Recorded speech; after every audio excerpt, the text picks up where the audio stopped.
Via Eve, August Volcha, is Misha Killian. Hello, everyone, and welcome. My name is Killian, and this is Hallowed Highlands. Today, we are going to be going over a short class of mine on astral travel. My patrons over at Patreon are going to get the Google Slides presentation, and here publicly on YouTube, I'm going to go over it. So, astral travel. Hopefully, I won't have any issues with my iPad this time. All right, so what is astral projection or astral travel? It's an out of body experience. So it's when the astral body temporarily leaves or departs from the physical body.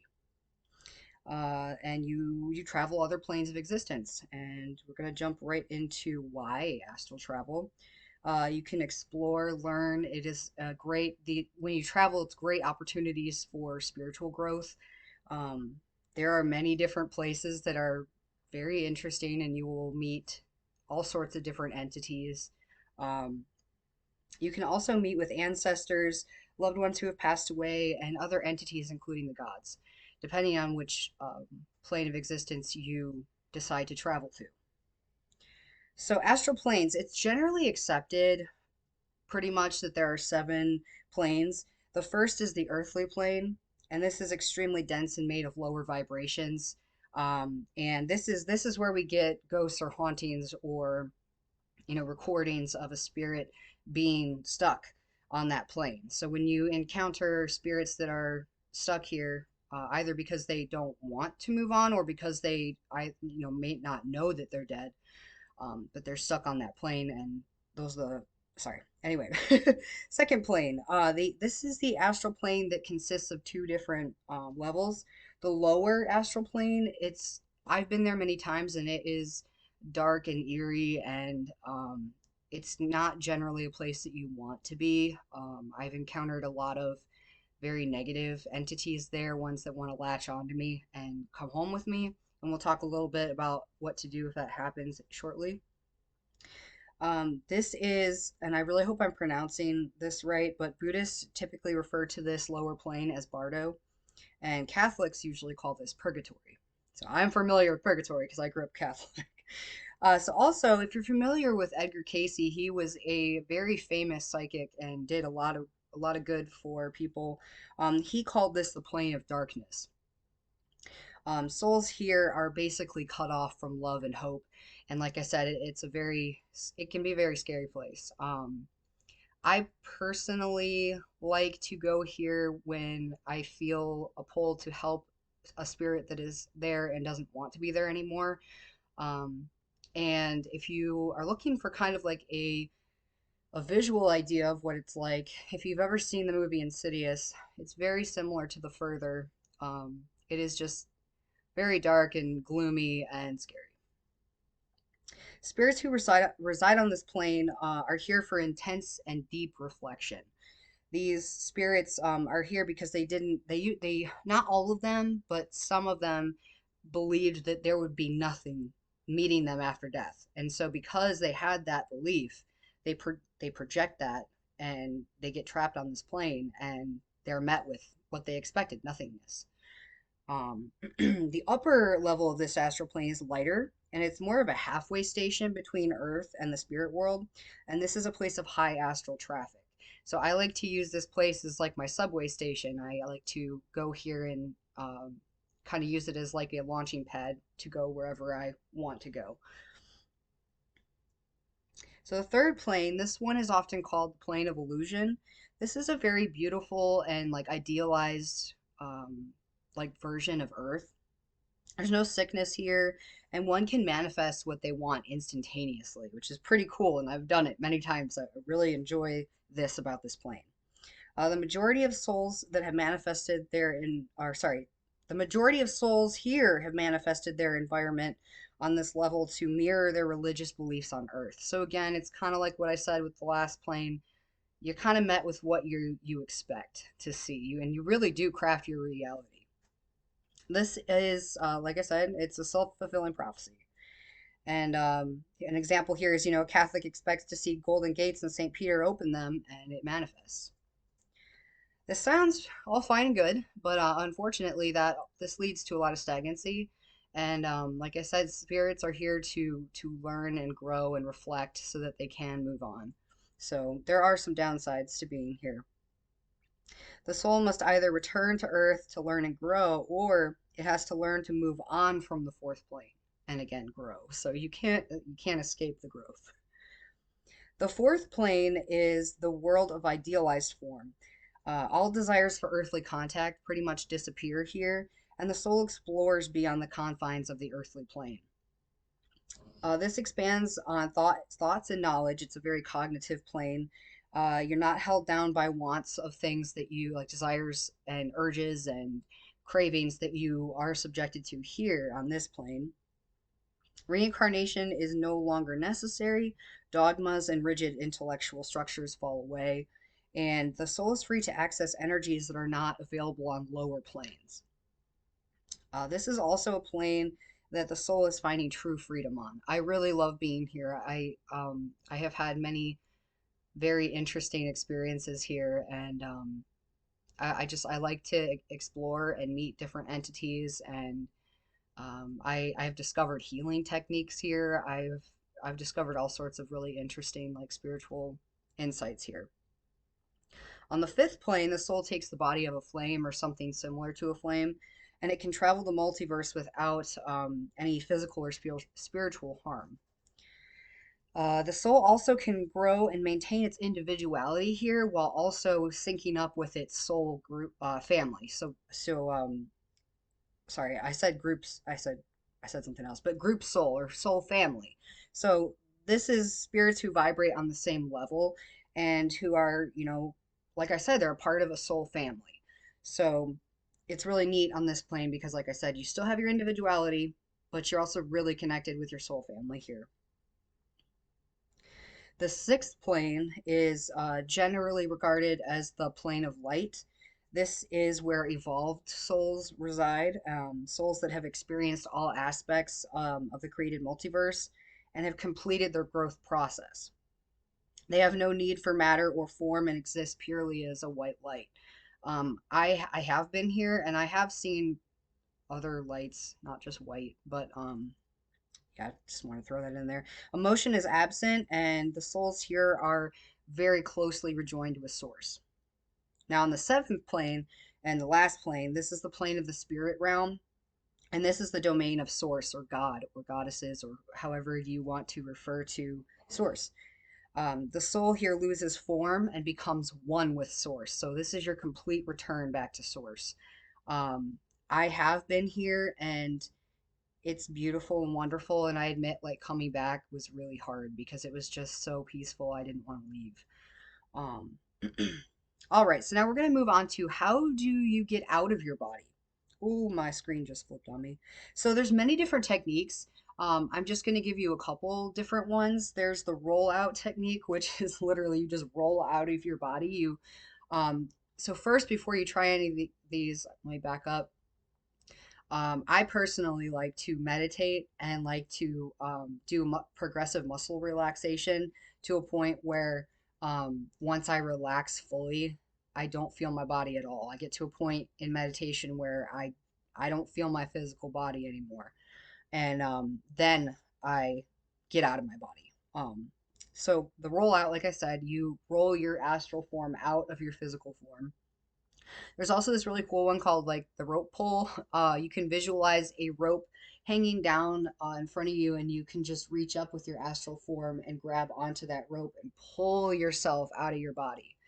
So similar to that, you can just sit up, you can levitate up, you can jump out, you can fly out. There really are no um, there's no right or wrong way to do it. Whatever technique works for you, works for you. And one thing that I wanted you guys to know about is that there is no right or wrong technique. And then the other part of that is uh, a technique that works for you one time may not work for you the next time. So don't freak out. Just try something else different. Be fluid and flexible, and that will get you very far. All right, so another aspect that I wanted to touch on was is the energy tether to the body. So many visualize a energy tether connecting their astral body to their physical body, and it kind of gives them like a kind of like breadcrumbs to find their way back home when they're done. Um, Not everybody visualizes this. I personally don't, but I've been astral traveling since I was a very small child. Like some of my first memories in this incarnation have been of me traveling in my sleep or in meditative states. When I was a little kid, I was subjected to a great deal of trauma, and with my home life not being safe at all, I often escaped via my mind and via my astral body to cope with what I was going through at home.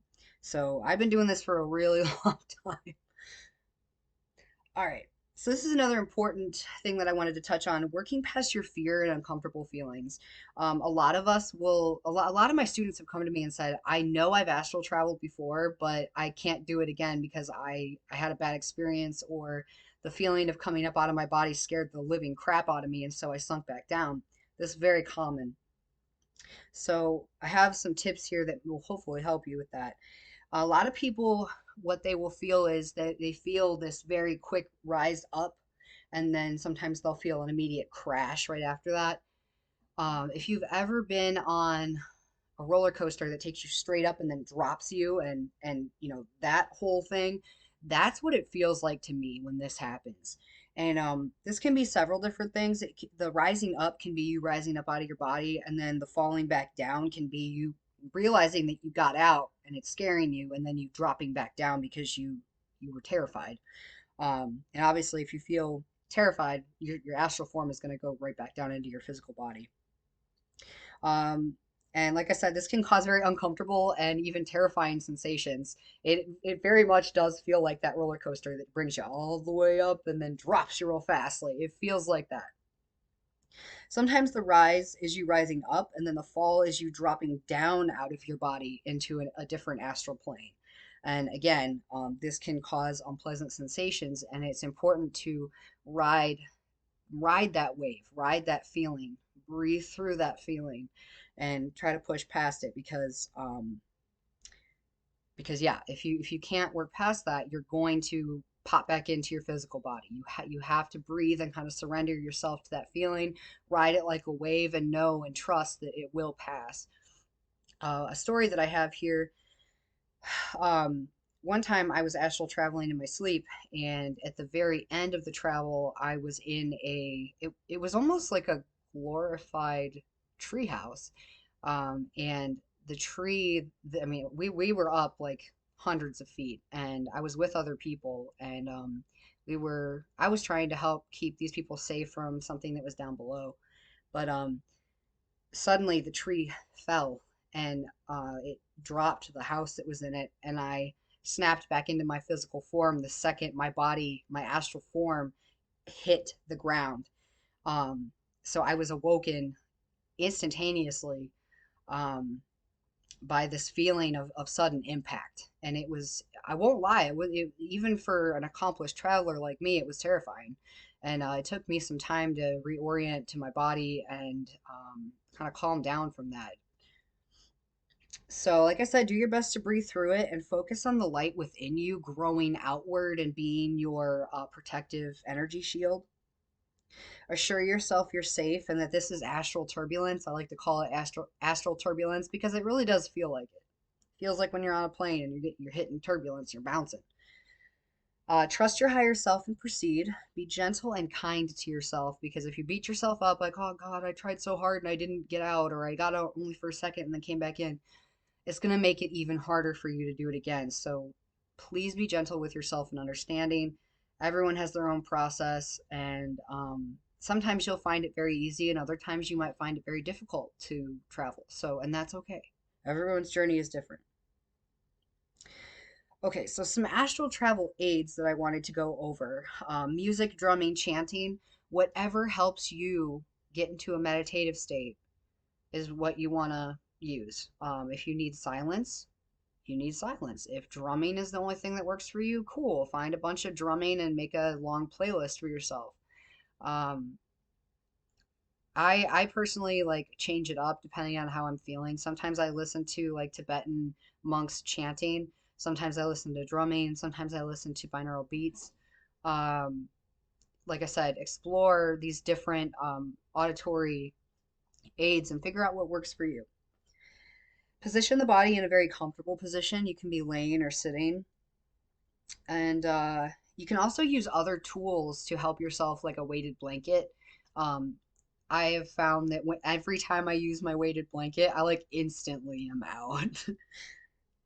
You can also call to your ancestors, your deceased loved ones, your guides, ascended masters. You can call to them and say, "Hey, I'm planning on astral traveling. Will you please look over me, protect me, and help me be successful?"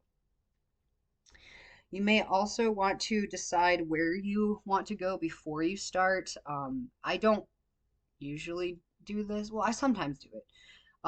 Other times I just kind of free travel, and that's fine. But if you're overly concerned about accidentally like dropping into a lower plane or whatnot, then have an idea in your mind before you start where you want to go. And visualization really is a huge aspect here. You really need to visualize clearly what you want. Let's see. Visualize having astral chalk. Okay, I love this. I have astral chalk that basically like self-regenerates, it never runs out, and I use it to draw doors. So if I find myself in a position where I don't want to be there anymore, I either just fly up and fly away, or if for some reason that's not working, which has happened, I just use my chalk to draw a door and I visualize where I want that door to connect to. I open the door and I go. So that's another cool technique that you can use if you want. And the last tip that I have on for astral travel aids is spirit animals. So I have a white shamanic horse that I've painted with some like black charcoal almost, and he has different markings on him. He's all white, but the markings are black that him and I have designed and then put on him.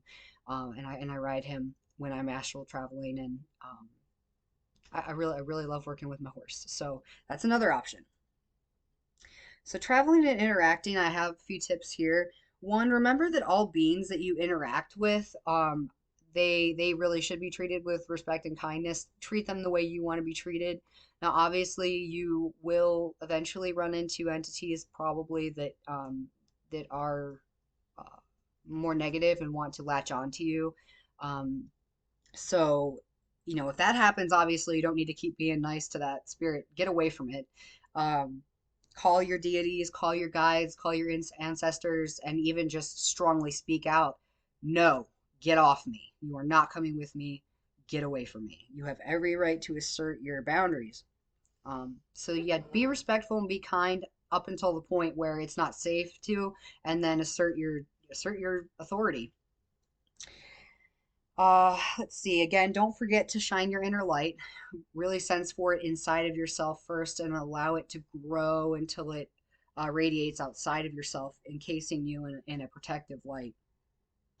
And I kind of already touched on this. Be careful of tagalongs. There are entities that like to kind of hitch a ride with you. So be aware of that. And if they do, you can visualize that energy tether that is connecting you and that deity.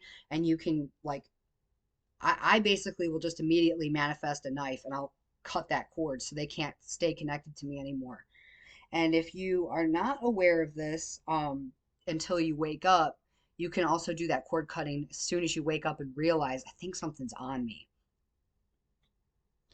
All right. So another important thing I wanted to talk about was dealing with the post-travel fatigue, because this is a real you know what sometimes. Um, so waking up exhausted is common, especially if you've traveled far and you've done a lot. You're tired because you've been working in your sleep or working in your during your meditation.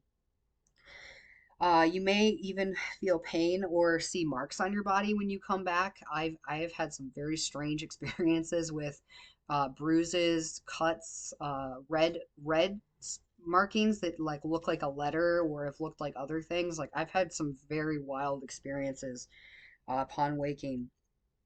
You also may experience feeling very disconnected from your body, which can be very scary, and it can go as far as depersonalization or derealization, or both, where you suddenly feel like nothing's real or you're not real, and that can be terrifying. Again, going back kind of to my trauma background, I have what's called dissociative identity disorder, so among other things, but because of that, I am very Uh, Unfortunately, I'm very, I don't want to say intimate with, but like I'm very familiar with what depersonalization and derealization feel like. So I know that they suck really bad, but it can happen after you come back. So the first thing you want to do is ground yourself. If you don't know how to ground yourself, real quick method that I like to use is first sensing for your root chakra, which is what's going to really connect you here to the earth plane, and visualize a red tether growing down from it, down into the earth, all the way down to the core of the earth, and let it bind to the core of the earth in a symbiotic relationship and anchor yourself. You can also verbally assure yourself of your realness and safety. This really can go a long way. Just, you can, this morning actually, I came back from going very far. And the first thing I said when I opened my eyes and realized that I had traveled and that I was feeling a certain way, I just kept repeating, the year is 2021. I am safe. All right. So validate your experience and remind yourself that this will pass. It sucks and all that, but it will pass, I promise. Eat a good breakfast, take a soothing shower or bath, dress your body in something comfortable. Um, if you have morning meds, take your morning meds. Do what you need to do to soothe your body and to connect with your body. Progressive muscle relaxation might also help you here too, getting in touch with all the different muscle groups of your physical body. Journal about your travel and anything that you can remember. Always put a date on there too, so that way you can look back and be like, oh wow, okay, I see a pattern here, or whatnot. Let's see. Talk about your experience and seek support through your loved ones. Obviously, here it might be a little bit harder to find someone who's like not going to look at you like you're nuts, but hopefully you have people in your support net that you can be like, yo, I traveled real far last night and I'm feeling a little I feel like I'm floating above my body right now. Can I talk to you about it? And also, if you've been traveling a lot, try to take a break. Try not to travel every single night because I do that often and then I burn myself out. So, um, take a break. All right, and that's all I have for this presentation. This was the introduction to astral travel. I hope you guys enjoyed it, and I appreciate you being here. Um, yeah, so take care, and I'll talk to you guys again soon. Slán.